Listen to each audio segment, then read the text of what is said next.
7 మార్ల ఎరుపుబాటు చుట్టూ యాజకుడితో పాటు ప్రజలందరూ కూడా తిరిగి ఒక గట్టి స్వరము, అందరూ యాజకుడు పోరపోయాడు, అక్కడ ఉన్న ప్రజలందరూ కూడా యెహోవాదే విజయం అని కేక వేయగా ఆ కేక యొక్క శబ్దం కంట ఎరుపుబాటు కూలిపోయిందంట. హల్లెలూయా.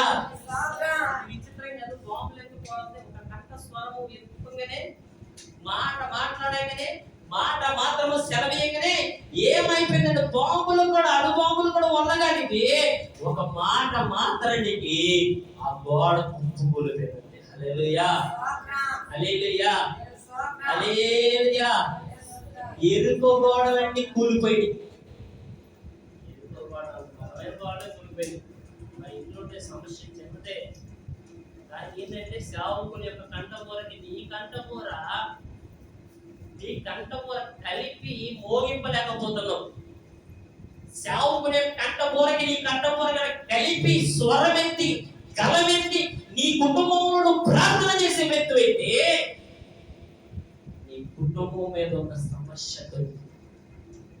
నీ ఇంటిలో వస్తున్న ఎరుపు గోడలు కూలుతాం. అది ఏ రకంగా రావచ్చు, అది ఏ టైపులైనా రావచ్చు, అది ఏ విధానంలో రావచ్చు, అది ఎటువంటి సమస్యలైనా కలగజేయచ్చు, అది ఏ రోగమైనా కలగజేయచ్చు.